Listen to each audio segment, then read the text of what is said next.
이 말씀은 우리가 참 많이 접하는 말씀 중에 하나입니다. 이 비유의 말씀을 읽고 또 읽으면서 여러 관점에서 이 본문에 담겨져 있는 의미 그리고 교훈과 가치를 생각하게 되는데, 이번에 제가 이 말씀을 읽으면서 예전과 달리 여러 가지 질문을 갖게 됐습니다. 그 질문 중에는 왜 신부가 기름을 준비해야 되나? 아니, 신부가 준비할 게 많이 있는데 꼭 기름을 준비해야만 하나? 또 기름이 좀 부족하다고 해서 신부가 직접 기름을 꼭 사러 가야 하나? 아니, 그 신부 옆에 신부를 돕는 분들이 있게 마련인데 그분들이 좀 갔다 오면 안 되나? 그렇게 했다면 신랑이 올 때 기름은 좀 없을지라도 만날 수는 있지 않았을까? 그런 생각을 가져봤습니다. 또 여기 신랑이 도적같이 온다니. 아니, 신랑이 올 때 그 많은 사람들이 환호하면서 축하해야지 신랑이 무슨 감찰관인가? 신랑이 도적같이 온다는 게 좀 이상하지 않나? 신랑에게도 즐거운 날이지만 신부에게도 아주 중요한 날이고 최고의 날인데 이거야말로 축제가 아니고 신부에게는 마치 심판의 날처럼 들리는 이런 이야기가 실제로 그럴듯한가? 너무 지나치게 신랑 위주의 결혼식을 얘기하는 게 아닌가? 뭐 이런 결혼식이 다 있나? 이런 생각을 가져봤습니다. 오늘날 우리가 경험하는 결혼식하고는 너무 동떨어진 얘기. 과거에는 그렇다 할지라도 지금 이 시대에 이 성경을 정말 진지하게 관심을 갖고 읽는다면 오히려 더 마음속에 의심이 생기지 않을까, 이런 마음도 갖게 됐습니다. 이런 질문들을 하면 할수록 더 분명해지는 또 다른 질문이 있습니다. 그런데 예수님이 왜 이런 비유를 말씀하셨을까? 이렇게 그 당시에는 뭐 그렇다 치더라도 2000년이 지난 오늘날에 와서 우리가 성경을 읽을 때는 좀 황당하게 느껴질 수도 있는 이 비유의 말씀을 하신 이유가 무엇일까? 이거 누구 들으라고 하신 말씀일까? 누구에게 무엇을 이해시키기 위해서 이 말씀을 하신 것일까? 이런 질문도 가져보게 됐습니다. 이 말씀을 통해서 예수님이 의도하신 것이 분명히 있을 터인데 예수님의 의도를 파악하려면 그럼 어떻게 해야 되는가? 이런 질문도 생각을 해보게 되는 것입니다. 그리고 나서야 이 말씀이 지금을 사는 우리 시대, 우리의 개인적인 삶에, 교회에 적용이 가능하지 않겠느냐 하는 생각인 것입니다. 이 말씀의 진의를 이해하기 위해서 우리가 좀 더 성경을 깊이 관찰해 볼 때 무엇보다도 먼저 깨달아야 할 것은 이 말씀에서 얘기하고 있는 천국이라는 것은 무엇을 의미하냐? 천국은 어떤 곳이냐? 특별히 마태복음 25장, 마태복음에서 말하는 천국은 어떤 곳인가에 대한 이해를 분명히 할 때 본문의 뜻을 이해하는데 한 걸음 다가설 수 있다, 그런 말씀입니다. 성경에 보면 하나님의 나라, 천국, 그리고 또 하늘나라, 이렇게 세 가지 용어를 사용하고 있다는 것을 발견하게 됩니다. 하늘나라, 이것은 영어로 말하면 Heavenly Kingdom, 하늘나라죠. 두 번째로는 하나님의 나라, 영어로는 Kingdom of God, 이런 말이고, 세 번째로는 천국, 여기서 말하는 천국은 Kingdom of Heaven, 이렇게 세 가지 용어를 사용해서 하나님의 나라, 또는 하늘나라 또는 천국을 소개하고 있는 것입니다. 그 중에서도 하늘나라, 이 헤븐리 킹덤이라고 하는 용어는 그야말로 천상에 있는 나라입니다. 우리가 또 다른 말로 자주 사용하는 말은 천당이라는 말로도 표현되기도 하고요. 내가 오늘 나와 함께 낙원에 있으리라 했던 낙원으로도 대치해서 사용하는 용어입니다. 하늘나라, 낙원, 천당 이런 것이죠. 그야말로 문자 그대로 하늘에 있는 나라입니다. 이 세상에 있는 나라가 아닙니다. 그래서 하나님의 사람들이 죽어서 들어가는 곳이라고 볼 수 있죠. 죽음 이후에 만나는 세상이라고 할 수도 있죠. 여기는 아무나 가는 데가 아닙니다. 하나님의 자녀로 의롭게 여겨진 자들, 구원의 확신이 있는 자들, 예수 그리스도를 자신의 구주로 믿고 그분이 우리의 모든 죄를 다 사해 주셨다고 하는 것을 확실하게 믿는, 그래서 그리스도의 보혈로 말미암아 정결케 된 사람들이 들어가는 것입니다. 여기에 들어가지 못하는 사람들은 그야말로 슬픔과 어둠에서 헤매는 것이죠. 여기에 들어간 분들이 누리는 것은 더 이상 이별이 없고 슬픔이 없고 마음에 상처가 없고 고통이 없고, 그야말로 우리의 마음속에서 가고 싶은, 성경에 보면 사도 바울이 가고 싶어 했던 그런 곳이고요. 그곳에 갈 수 있기 때문에 우리는 이 세상을 떠날 때 미련이 없는 것입니다. 살아남아 있는 분들에게는 아쉬움이 있지만 우리가 정작 세상을 떠난 사람에게는 더 좋은 세상을 만나게 되는 것이다. 그걸 우리는 천당, 낙원, 하늘나라 이렇게 표현하고 있는 것이죠.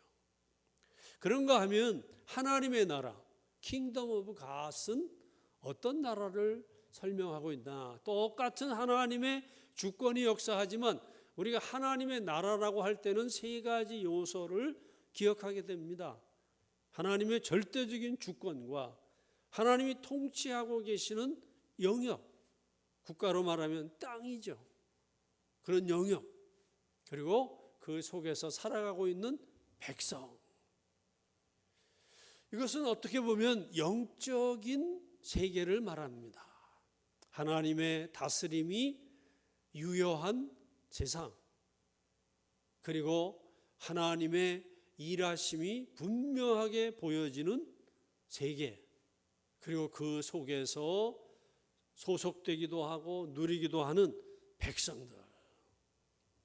영적인 세계입니다. 그렇기 때문에 하늘나라는 세상을 떠나서 가는 곳이라고 말하게 된다면, 하나님 나라는 이 세상에 있으면서도 속할 수 있고 우리가 속해 있으면서도 그것은 세상의 나라와는 또 차별이 되는 곳이죠.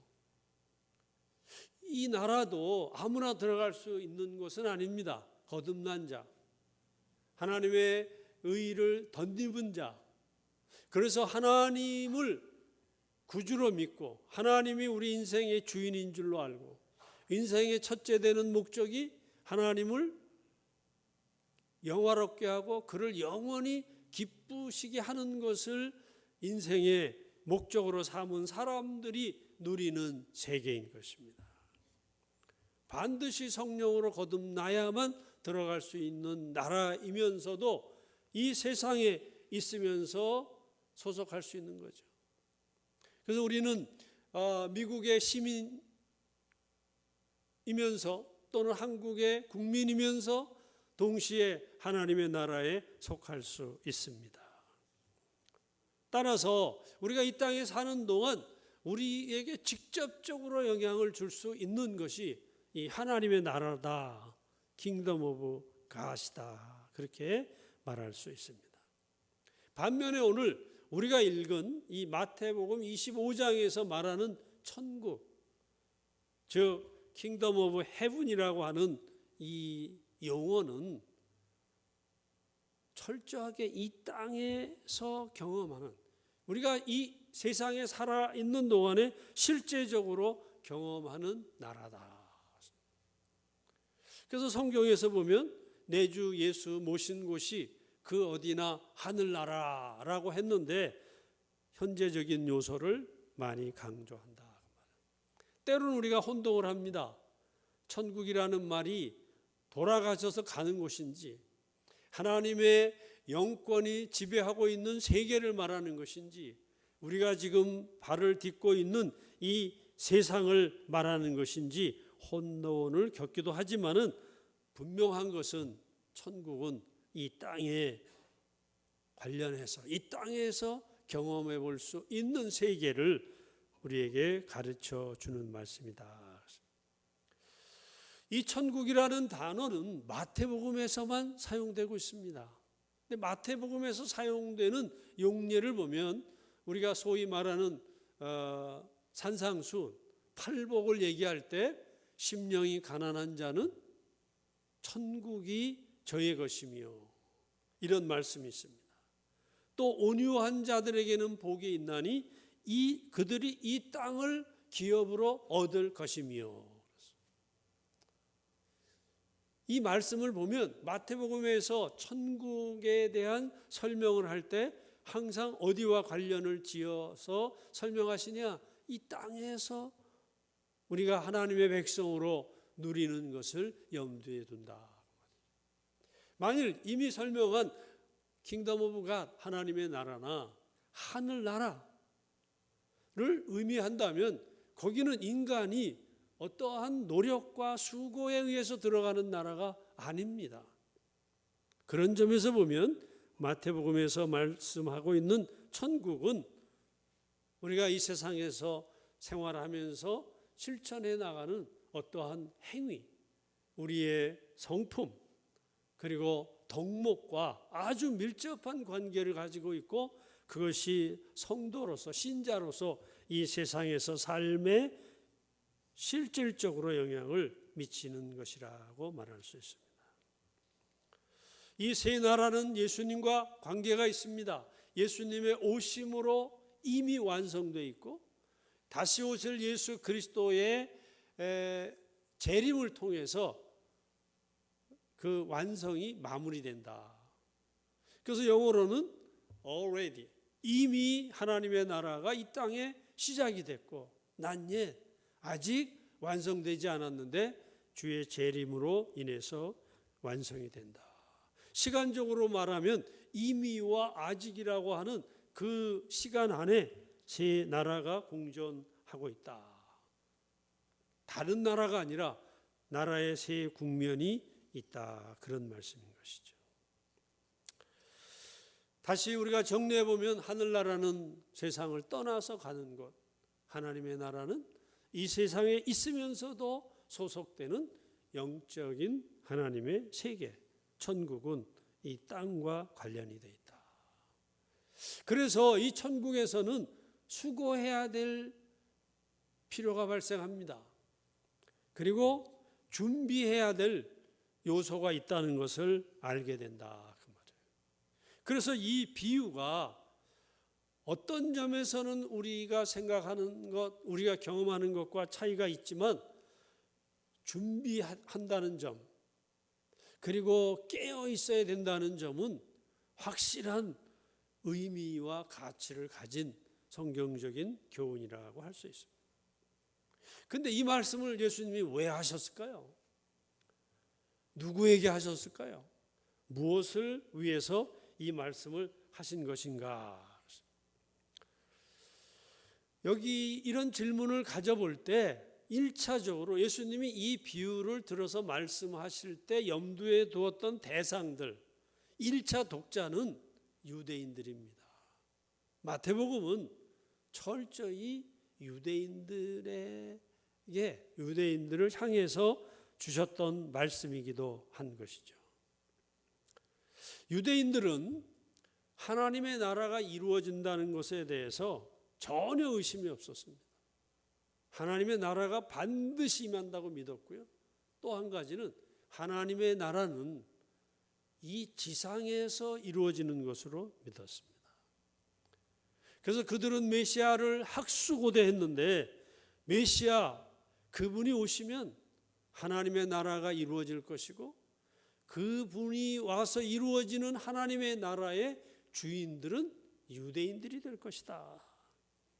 그래서 하나님의 나라가 이루어지면 마치 다윗이 이스라엘을 다스렸던 때와 같이 국가적으로도 그 부국 강명, 경제적으로도 융숭하고 정치적으로 군사적으로도 다른 모든 민족들을 지배할 수 있을 만큼 그런 아주 강력한 나라가 될 것이다. 그래서 유대인들이 생각할 때에 하나님의 나라는 이 땅에서 잘 생활할 수 있는 것입니다. 그런 나라가 이루어지기를 학수고대하면서 천국에 대한 소망을 가지고 있었기 때문에 그 단어, 그 개념을 사용해서 지금 예수님이 설명을 해 가고 있다 그 말입니다. 이 비유를 잘 이해하고 그 유대인들의 생각과 이렇게 견주어 보면 예수님께서 유대인들이 가지고 있었던 이 땅에서 이루어질 천국이라고 하는 점에서는 동의하고 계시다는 사실을 알 수 있습니다. 이 땅에서 이루어지는 천국, 그리고 그 기쁨에 대해서도 예수님이 인정하고 계시다. 그럼에도 불구하고 이 비유를 통해서 지적하고 있는 사실이 있는데 그 문제는 유대인들이 이 땅에서 이루어지는 천국, 하나님의 나라를 믿고 기다리는 것은 훌륭한데 정작 그 나라가 임할 때 그 나라를 누릴 수 있도록 준비하는 것, 그거에 대해서는 심각한 문제를 가지고 있다는 것을 예수님이 이 비유를 통해서 지적하고 있다는 것입니다. 마치 슬기롭지 못한 처녀들처럼 그들은 준비하지 않는다는 것입니다.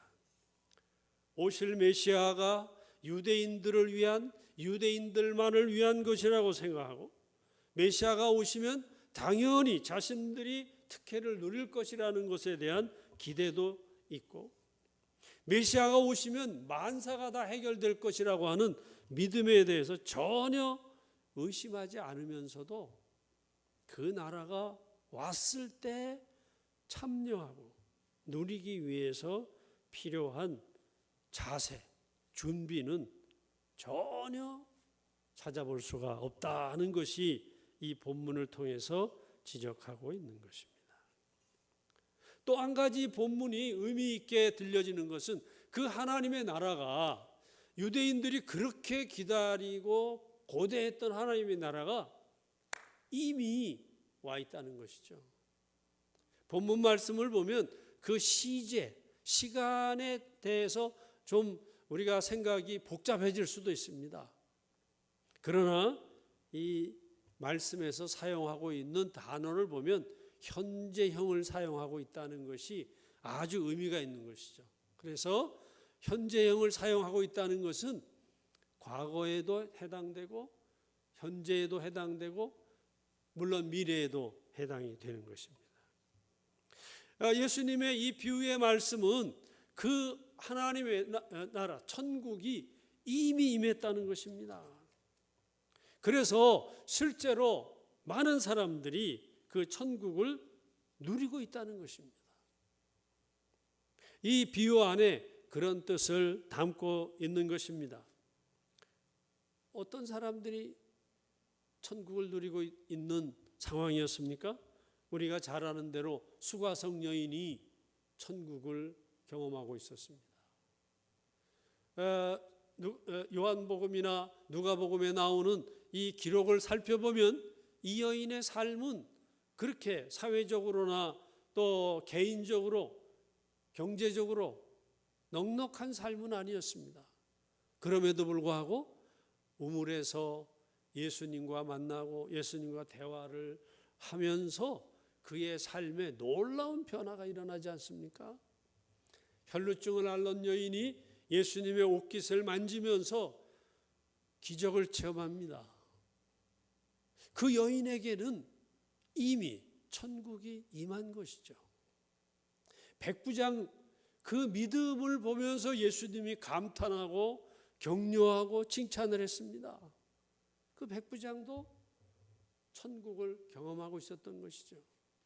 요한복음 2장에 나오는 니고데모, 예수님을 만나면서, 또 나다나엘, 예수님을 만나면서 자기의 존재, 자기의 믿음의 그 수준을 새롭게 인식하면서 그분들은 예수님을 만나면서 천국을 이미 맛보고 있는 것이다. 놀라운 기적을 체험하고요, 깨달음이 있고요. 그러면서 이 약속하신 그 메시아가 오시면 경험할 것들을 이미 경험하고 있었다 이 말이죠. 그럼에도 불구하고 정작 유대인들은 그렇게 오랜 세월을 고대하고 기다렸었는데 이미 왔다는 것을 인식조차 하지 못했습니다. 인정하지 않았습니다. 그들은 여전히 메시아가 올 것에 대해서 대망하는 것이지 오신 예수 그리스도, 이미 이루어진 천국에 대해서 전혀 받아들이지를 못하고 있다는 말씀이죠. 왜 그렇습니까? 그들이 과거의 생각, 관습, 전통, 그리고 그들이 가지고 있는 편견에 함몰되어 있기 때문입니다. 그들은 어린 시절부터 배웠습니다. 메시아가 올 때는 이렇게 올 것이다. 이른바 토라를 통해서, 구전을 통해서 계속해서 들은 그 메시아의 모습과 예수님의 오신 모습과 다르기 때문인 것입니다. 그들은 메시아가 오시면 메시아를 통해서 얻게 될 그것만 생각하고 있었지, 그분이 도적같이, 도적이라고 하는 것은 시간적으로 우리가 생각지 못한 곳에 시간에도 오지만 도적은 위장하고 오잖아요. 도적이 내가 도적이다 그러고 옵니까? 왔다 갔는데 나중에 알고 보니까 그분이 도적님이었어요.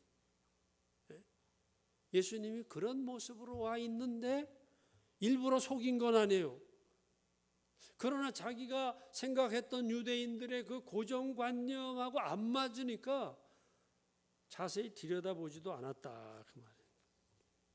관찰하지도 않았다. 자기들의 기준에 맞냐 안 맞냐 그것만 따졌지, 자기들의 기준을 잠시라도 내려놓고 그러면 이분은 과연 누구신가 이런 논의가 없었다. 그들은 자기들의 기존의 생각, 고정관념에 근거해서 예수님을 보았고, 그래서 오히려 오해하게 됐고 미워하게 됐고 죽이고 싶었고, 또 예수님 때문에 분란이 일어나고, 사실 혈루증을 앓는 여인, 수가성 여인, 예수님을 만난 사람들은 천국을 경험하고 있는 동안 유대인들은 지옥과 같은, 아니 저 양반이 나타나가지고 지금 완전히 우리 입지가 말씀이 아니고 우리 처지가 이게 너무나도 어렵다, 저분이 살아있다면 우리가 앞으로도 평안할 날이 없다. 오히려 그들은 어떤 면에서 보면 지옥을 경험하고 있는 때가 아니었느냐. 그들은 자신들의 문제점을 돌아보지 않았습니다. 예수님의 말씀에 귀 기울이지 않고 예수님의 행적을 눈여겨보고 관찰하는 시간을 갖지 않았다. 자, 이런 결과가 왜 문제가 되는 것입니까? 어떤 문제를 가져오는 것입니까? 우리가 읽었던 25장 12절 말씀에 보면 이렇게 말하고 있습니다. 대답하여 이르되 진실로 너희에게 이르노니 내가 너희를 알지 못하노라 하였느니라. 준비하지 못한, 슬기롭지 못한 여인에게 한 말인데 그 여인들을 빗대면서 누구에게 한 말이에요? 유대인들에게 한 말이에요. 자기의 고정관념에 사로잡혀 있는 분들에게 한 말이에요. 내가 너희를 알지 못하노라. 거기에 아주 강조하고 있습니다. 진실로, truly. 그냥 내가 이거 착각해서 하는 말이 아니라 분명하게 관찰하고 아주 공평한 마음으로 판단해 볼 때 내가 모른다.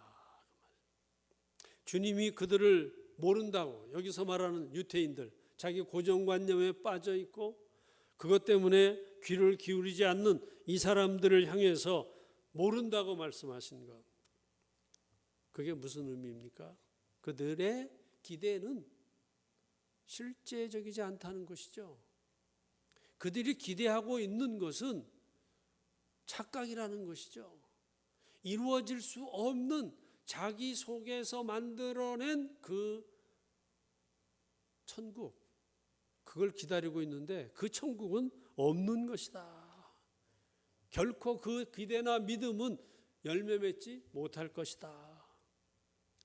이런 이야기를 예수님이 말씀하는 것입니다. 얼마나 참 안 된 이야기입니까? 그렇게 긴 세월을 기다렸던 유대인들이 금식하고 기다렸는데 그들의 기다림이 헛된 것이다. 허망한 것이다. 2000년을 기다렸던 것들이 무의미한 것이다. 예수님이 이것을 지적하고 계시는 것입니다. 그러면서 예수님이 이렇게 지적해서 너희들은 끝났다 그런 말인가요? 그게 아니에요.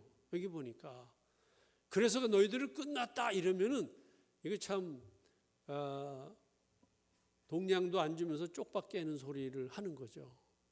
근데 예수님이 거기서 이렇게 말씀하십니다. 그런즉 당신들이 지금 착각하고 있으니 그런즉 그것을 인식하고 깨어 있으라. 너희는 그날과 그 때를 알지 못하느니라. 이미 와 있는데 너희는 모르지 않냐?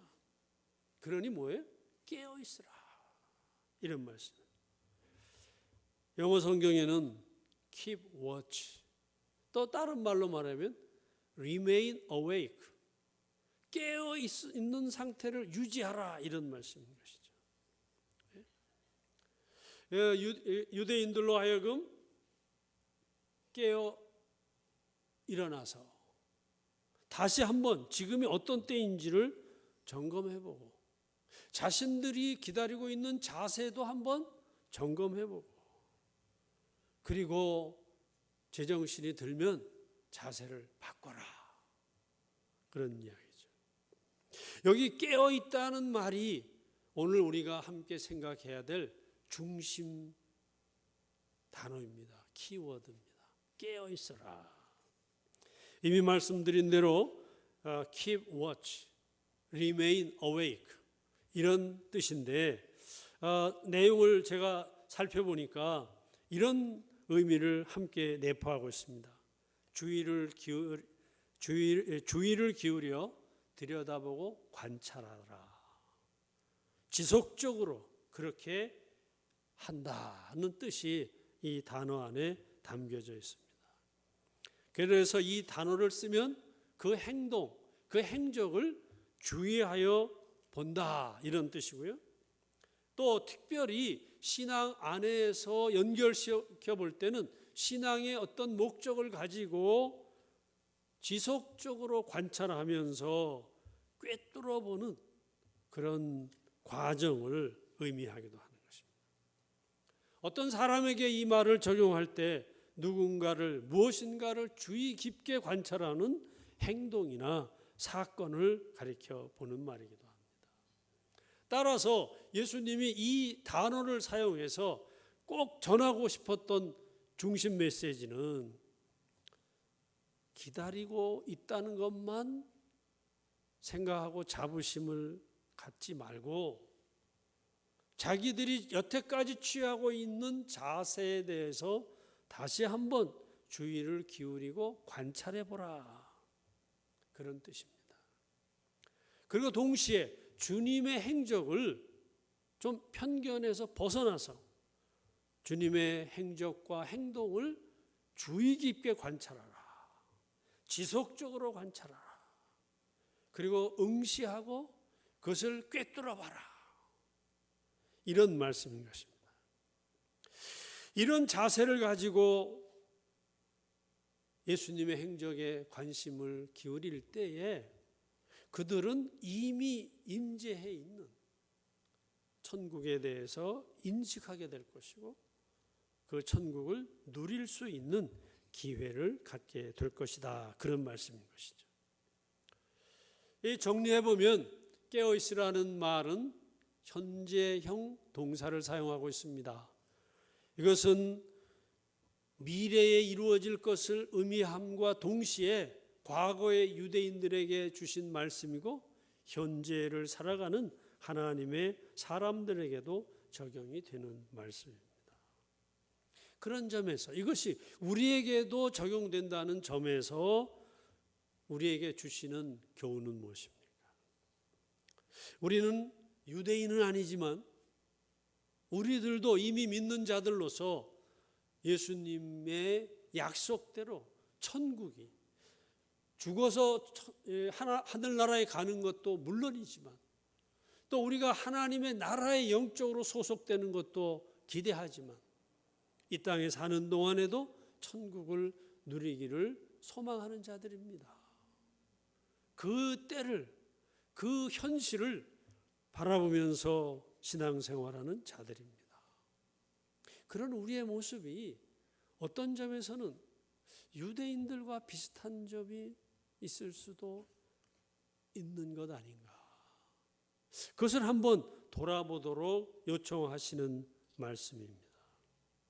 우리가 주님의 임재, 주님의 은혜가 임하는 사실을 믿으면서도 그것도 확실하게 분명하게 믿으면서도 정작 필요한 자세, 그것이 이미 임해 있는데 그것을 만나고 그 속에서 우리와 함께 하시는 주님을 찾아보고 그 음성에 귀를 기울이고 간섭하고 계시는 그 역사에 우리가 눈을 떠서 함께 동행해 나아가기 위해서 필요한 자세는 취하지 않고 기다리고만 있는 건 아닌가 하는 것이죠.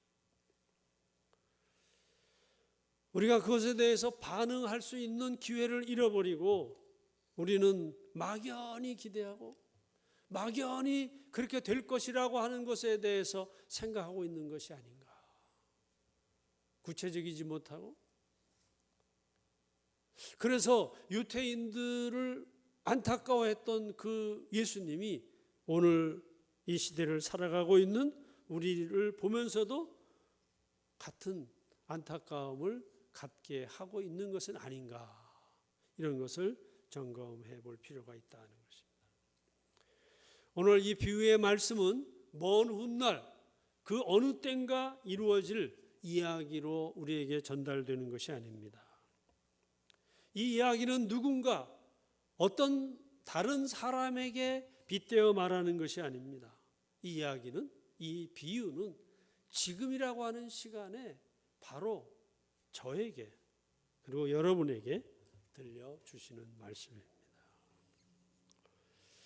저는 제 자신을 이 관점에서 비추어 볼 때 참 내가 할례 안 받은 유대인처럼 인생을 살지 않았나. 참 치열하게 열심히 살아온 세월입니다. 제가 그렇게 하고 싶어서가 아니라 환경이, 시대가 그런 시대였습니다.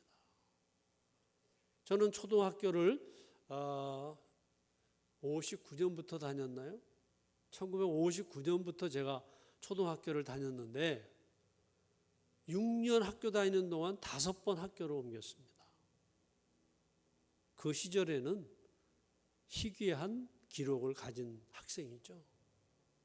제가 1학년, 2학년 때는 이 미군들이 사용하던 천막이 교실이었는데 거기서 공부를 했습니다. 날이 좀 더워지기 시작하면 그 열이 얼마나 심한지요. 제가 학교 가서 하는 일은 그 물통에다 물을 가져와 가지고 그 천막에다 뿌리는 게 제 2학년 때까지의 잡이었습니다. 그래서 저는 공부를 하러 학교 간 게 아니고 물 뿌리러 학교에 가는, 1년에 한 번 정도씩 전학을 가는데 그때만 해도 이 텃세가 심해가지고 갈 때마다 기본적으로 한 달에서 3개월은 얻어맞아야 자리를 잡는, 그렇게 세월을 살았습니다. 뭐 그뿐만이 아니죠. 저는 숫자가 많이 중요한데 중학교 졸업하고 1년은 공장을 다니는 공돌이었습니다. 고등학교는 야간을 다니고, 그러면서도 제 마음속에서는 주님의 약속에 대해서 늘 바라보면서, 그런데 또 마음속에 의심도 들어왔어요. 이거 언제까지 이렇게 치열하게 인생을 살기만 하는 것인가? 찬송가를 부를 때 예수 사랑하심은 거룩하신 말일세, 이게 은혜가 되면서도 한편으로는 아니, 사랑이 현실적으로는 아무 리얼리티가 없는데 내가 지금 이거 무슨 어디에 취해 있는 게 아닌가? 한편 그런 생각을 하면서도 그래도 최선을 다해야지. 그렇게 생활한 세월이 꽤 오래됐습니다. 다행히도 어느 때부터, 아마 제 기억으로는 94년, 5년 정도로부터 기억이 되는데 그때부터 저희 관점이 바뀌기 시작했습니다. 그리고 2000년이 되면서는 그 관점이 바뀐 게 뭔지를 제 스스로가 인식하게 됐습니다. 그걸 한마디로 줄여보면 이런 거였습니다. 크리스찬의 삶은, 영적 지도자의 삶은 일상의 삶 속에 내재되어 있는 하나님의 섭리를 발견하고 하나님의 간섭을 발견하고 그것을 선명하게 표명할 수 있는 지혜와 용기를 지닌 삶이다. 한번 같이 해볼까요? 영적 지도자의 삶은 일상의 삶 속에 내재되어 있는 하나님의 섭리를 발견하고 그것을 선명하게 표명할 수 있는 지혜와 용기를 실천하는 사람입니다. 네. 그래서 저의 인생을 꿰뚫어 보게 됐죠. 태어날 때부터, 태어나는 순간은 인식이 없었어요. 제가 인식한 순간부터 제가 살아있는 지금까지 지난 65년의 세월을 쭉 시간별로 구분해보고 그 시대마다 그 단계마다 하나님이 어떤 것을 아주 중요하게 여겨서 저를 만나주시고 훈련시켜 주셨는가? 누가 그 일을 저에게 해주셨는가? 그래서 저의 지나온 삶을 관찰해보고 꿰뚫어 보면 볼수록 참 예수님이 다양한 분을 통해서 저를 만나주셨구나. 거기에는 목사님들도 여러 분 계시고요. 집사님들도 여러 분 계시고요. 그리고 저와 함께 주일학교 교사를 했던 선생님들도 있고요. 또 제가 가르쳤던 학생들도 있고요. 저의 인생이 마치 이렇게 모자이크와 같이 그들의 모습이 조금씩 저의 현재의 모습 속에 담겨져 있다는 것을 알게 됐습니다. 그러면서 성경에서 말하고 있는 천국이 바로 이런 것이로구나. 내 문제가 뭔지를 알게 되고 내 문제는 내가 해결할 수 없다는 것도 알게 되고 그걸 가지고 오히려 주님과 만나야 될 필요를 발생하게 하고 주님과 만날 때 그 문제가 풀려지면서 영적인 안목이 열려지고, 또 알고 보면 그 문제는 해결해도 또 발생하는 문제지만 더 이상 그 문제에 빠지지 않고 인생을 살아가는 그런 안목을 갖게 되는 것. 그러면서 진리가 너희를 자유케 하리라 하는 말씀이 저에게 실감이 된 것입니다. 먼 훗날의 얘기가 아니고 그 누군가의 얘기가 아니고 지금의 얘기고, 바로 저의 이야기고, 바로 여러분의 이야기고, 바로 베다니 한인교회의 이야기다. 거기에 임한 하나님의 천국을 의미하는 것이다. 저는 말씀을 묵상하면서 제 자신에 대해서도 생각을 해보면서 베다니 한인교회에 대해서도 생각을 해봤습니다.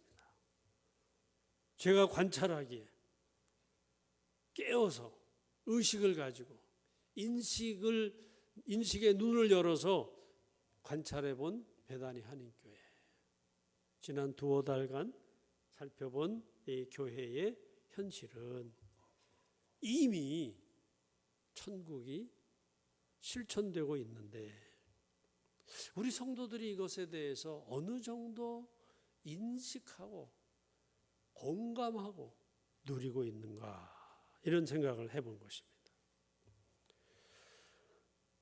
우리 베다니 한인교회 찬양팀 1부, 2부의 찬양팀을 보면 아주 분명하게 제가 확신을 갖게 됩니다.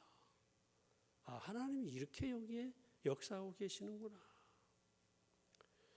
그분들은 미리 와서 준비합니다. 마치 슬기로운 처녀가 기름을 준비한 것처럼 준비하는 모습을 제가 볼 수 있었습니다. 그것만 봐도 제 마음속에 준비된 예배, 준비된 심령, 한 분이든 두 분이든 여기 준비된 곳에, 두세 사람이 내 이름으로 모인 곳에 함께 하시겠다고 하시는 주님의 약속, 주님의 임재가 여기에 있다. 설교자로서도 마음에 안정이 되고 격려가 되고, 내가 왜 설교를 이 말씀을 해야 되는지에 대한 해답이 되는 것을 경험해 보는 것입니다.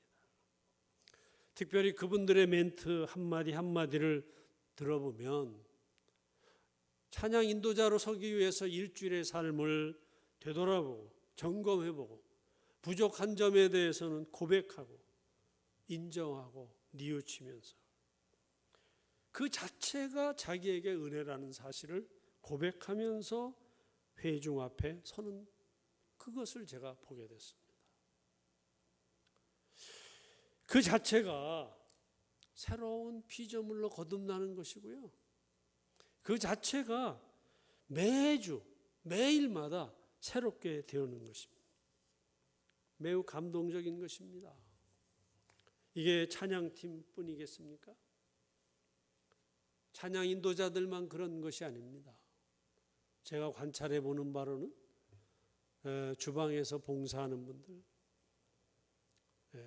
그분들의 표정을 보면 그 속에 하나님의 역사가 일어나고 있다는 것을 느낄 수 있습니다.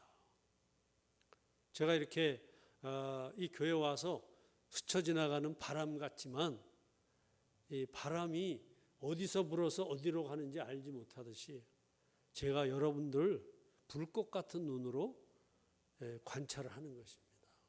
한 분 한 분의 모습을 보면서, 미디어 팀의 모습을 보면서, 예배 안내위원들의 모습을 보면서, 기도하시는 분들의 자세와 그 기도의 내용을 들으면서, 또 식사하는 분들의 표정과 옹기종기 모이는 모습을 보면서, 또 예배에 참여하는 분들의 표정을 읽으면서, 또 EM들이 모이는 모습, 참 이 교회 좋아요. 뭐가 좋으냐면 그 예전에 왜 이렇게 도넛 가게인데 오픈돼 가지고 도넛이 만들어지는 거 보는 크리스피인가요? 그게 한때 유행했잖아요. 그렇죠? 그래서 그 이후에 요즘 음식점들이 주방이 보이는 이렇게 그 유리로 해서 보는 사람으로 하여금 신뢰도 생기게 되고 입맛도 돋구는 그런 게 있는데 베다니 한인교회 EM이 그렇더라고요. 식당 옆에 이렇게 돼 있어가지고 금요일 날도 보면 거기 모이는 모습이 보이게 되고요. 그런 것을 보면서 이미 잔치에 참여하고 있는 분들이 개인적으로 계시다. 제가 많은 분들의 얘기를 다 못 들었지만 이 교회는 떠났다가도 다시 돌아온 분들도 있고요. 지금 떠난 분들도 다시 돌아올 수도 있다는 희망을 갖게 되고요. 이런 역사들을 보면서 정말 우리가 깨어서 주의를 기울이고 관찰해보고 지속적으로 그분을 꿰뚫어 보면 이곳 저곳에서 주님의 임재와 그리고 천국을 누리는 성도들의 모습이 보이는데 우리 모두가 그것을 보게 될 때 얼마나 격려가 될까? 서로에게서 그것을 보게 될 때 얼마나 격려가 될까? 저는 오늘도 찬양 인도자의 그 이야기를 들으면서 우리 성도들이 다 한 번씩 저렇게 나가서 3분 메시지를 하게 하면 어떨까? 찬양 인도자만 하는 게 아니라 다음엔 우리 장로님이 나와서 찬양 시작하기 전에 멘트를 하게 하고 반주자도 하게 하고 또 사모님도 나와서 하게 하고 이렇게 되면 우리 속에 역사하시는 성령 하나님의 그 역동성을 우리가 경험할 수 있지 않을까. 한두 분이 하는 것도 귀한 일이지만 이게 보편적인 교회, 이런 교회가 되면 어떨까 하는 생각을 깊이 생각해 보게 됐습니다. 오늘 이 말씀이 여러분 모두에게 적용이 돼서 여러분 개인을 관찰하는, 개인의 삶을 관찰하는, 그래서 그 속에서 내재되어 있는 하나님의 경륜, 동행하심, 만나주심, 간섭하심을 보다 더 구체적으로 이해할 때 여러분이 누구인지를 아시게 되고 여러분의 잠재력이 뭔지를 확실하게 확증할 수 있게 되고 그것을 힘있게 밀고 나갈 때 개인의 운명이 바뀐다. 저는 리더십을 공부하고 이렇게 또 나누고 강의하는 사람으로서 3년이면 인생이 바뀐다.